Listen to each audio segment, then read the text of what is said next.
Muy buenas, hoy nos encontramos en un lugar que todos los amantes de los castillos en la península ibérica, en Iberia antigua, deberían venir aquí y conocerlo, porque estamos en la gran y enorme fortaleza de Gormaz, en el sur de la provincia de Soria. Esto que veis aquí no es nada, es solo la parte de la fortaleza, este peñasco aquí, bueno, esta colina más bien, que defiende pues el río Duero, que lo vemos ahí, pues de aquí, esta colina con el Duero, pues, a las riberas del Duero, tenemos un campo visual, como veis, enorme, enorme, enorme.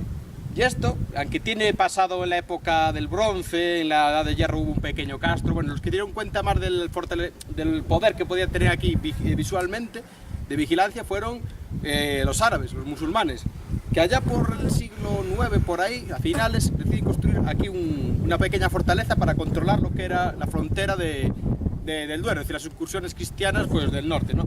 Pero para que os hagáis una idea, vamos a ver, esto es solo la pequeña parte final del sur. Vamos a ver lo que es la fortaleza de Gormaz y vamos a explicar un poco, así por encima, un poco su historia. ¿Veis hasta allá? La gran distancia que debe haber, no sé, por lo menos 400 metros hasta lo que es la torre, que hoy esa está reformada siglo XIV, XV, estilo mudéjar. Pero toda esta explanada aquí, entre muros, es lo que es la antigua fortaleza de Gormaz, más el palacio, es decir, lo que es la alcazaba, el castillo, ¿no? Que está al otro lado de aquella torre, ¿no? Si vamos hacia este lado un poco, vamos viendo la estructura, pues aquí se construye lo que hablamos en el siglo IX, a finales, allá al fondo, en la cara norte, construyen una pequeña fortaleza, ¿no? Para controlar estos territorios. Es tomada por los cristianos y al mismo tiempo, pues en torno a mediados del siglo X, retomada por Al-Hakem II, ya califa de Córdoba, retoma esta fortaleza y entre el 955 y el 976 su mayor general, más veterano y conocido, Galip, pues refuerza todo esto, ¿no? Y es cuando se crea más o menos todo lo que vemos a día de hoy, ¿no?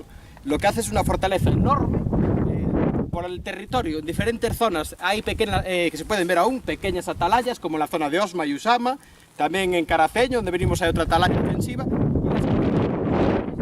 y este lugar fortalecido, que es un refuerzo a la zona de lo que es Medinaceli, ¿no? Recordad que los musulmanes en el califato de Córdoba tenían tres zonas principales a la península, que era en el oriente Zaragoza, en la frontera central estaría Medinaceli, que está al sur de aquí, y en la occidental, hacia mi tierra, hacia Galicia, pues estaría lo que es la antigua Merita Augusta, Mérida. Sería la otra gran plaza defensiva y de frontera. Pero para reforzar Medinaceli y el constante avance y repoblación, en este caso de Castilla, pues se hace esta gran fortaleza, ¿no? Que sería el refuerzo. Como veis aquí, no solo sería la tarea de vigilar, serían las campañas y las aceifas contra el territorio del norte, de Castilla, León y demás, pues sería un sitio para, es decir, cuando subían por aquí los ejércitos musulmanes en verano para hacer las campañas de saqueo y demás, sería un sitio de albergarse, ¿no? Y tal vez también al volver de retaguardia por si sean perseguidos por los cristianos, porque como veis aquí en esta base cabe un ejército entero. Es decir, es tan grande que de aquí puedes abastecer pues a un ejército, como que dice, ¿no? Y ahora vamos a ver algo de la época, seguramente, de esa reconstrucción del año del 955 al 966 de Galip, era el general de Al-Hakem II. Una de las cosas más destacadas de esta fortaleza, que es la puerta califal, es decir, una de las puertas que da al lado este, que aún tiene pues toda la arquitectura, ¿no? De aquella época califal y muy cordobina, es decir, muy de Córdoba, al estilo cordobés. Así que vamos hacia allí. Pues aquí vemos la gran puerta, entrada califal, de la época esa que estábamos comentando antes. Como veis, ver los arcos de medio punto y demás, un estilo pues muy cordobés, ¿no? Es decir, si nos vamos a la Córdoba califal, recordar la mezquita y demás, pues esto nos hace recordar eso, ¿no? Pero estamos muy al norte, es decir, estamos aún a las riberas del Duero. Y desde aquí también os podemos enseñar, bueno, los imponentes muros, ¿no? Sobre esta colina. Y todo el campo visual, aquí simplemente estamos viendo el campo visual que se va pues al sur o al sureste. Ahí vemos el río Duero. Pues como veis, todo lo que se controlaba desde aquí, ¿no? Es decir, es increíble. Ya os digo que viniendo hacia aquí, desde el Burgo de Osma, desde San Esteban de Gormaz hasta saliendo de Caraceño, esta fortaleza se ve. Es decir, se ve de casi todos los lados. De ahí que tuviera atalayas, ¿no? Por las diferentes colinas para comunicarse con esta, bueno, y tener pues una defensa constante, ¿no? Contra los cristianos del norte. Pues ahora nos encontramos en la parte norte de la fortaleza, lo que sería la antigua alcazaba o castillo. En este momento hace un calor aquí, estamos en pleno, son sobre casi las 5 de la tarde, pleno mes de agosto en Soria, con el día despejado, imaginaos. Bueno, volvemos al asunto. Esta parte pues sería la más importante fortaleza, ¿no? Porque aquí residiría el alguacil, bueno, el que controlaba estas zonas y demás. Decir que después de Al-Hakem II y Galip y todo esto, una época de inestabilidad, los cristianos intentan conquistar la fortaleza, no lo consiguen, pero sí lo consigue Fernández García, conde de Castilla, a finales del siglo IX, ¿no? Pero también ahí estamos en la etapa de Almanzor, el famoso caudillo andalusí, y claro, con Almanzor nadie se metía, como quien dice, entonces seguramente en época de Almanzor esto se retomó fuertemente, es decir, que hasta a esta torre de aquí le llaman la torre de Almanzor, reforzaría las posiciones, como hizo él y demás. Recordad que la única derrota que tuvo Almanzor en vida fue aquí cerca, fue aquí en el norte de esta zona, en Calatañazor, que fue donde dice que perdió el tambor, ¿no? Esa posible única derrota en su vida. Pero que bueno, que esta zona la tendría muy bien reforzada y ahí no hay muchos indicios de que hubiera belicosidad, ¿no?, en el castillo. Sí la hay después de la caída del califato. Cuando cae en torno al año 1030, 30 y pocos el califato de Córdoba, sí que esta zona se debilita mucho y lo aprovecha bien pues el rey Fernando I para conquistar casi que definitivamente esta plaza, ¿no? Y en torno al 1059, 1060, pues definitivamente queda para los cristianos.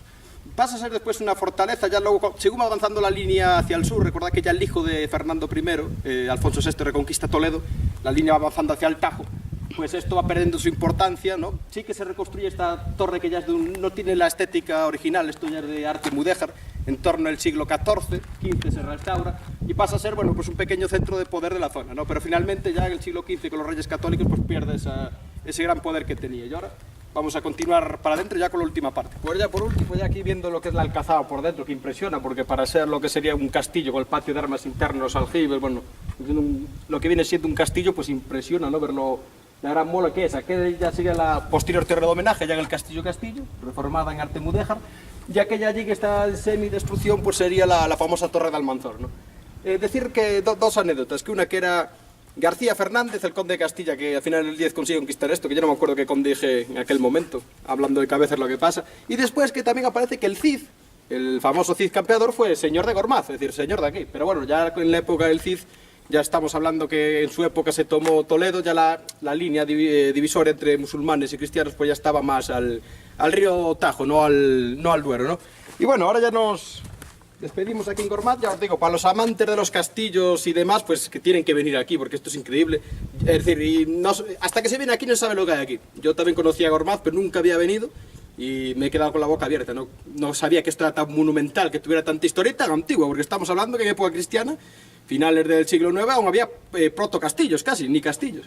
Y bueno, con esta vista hacia el norte, el río Duero a este lado, pues allí estaría la tierra de los cristianos y pensar que en algún momento, pues aquí, los antiguos andalusis, los musulmanes de la península ibérica, ibéricos, pues estarían aquí pues vigilando al norte al enemigo que se le venía encima. Y con eso nos despedimos aquí en Gormaz, provincia de Soria, y bueno, nos vemos en el siguiente vídeo. Como decimos en mi tierra, ¡ata lo guiño!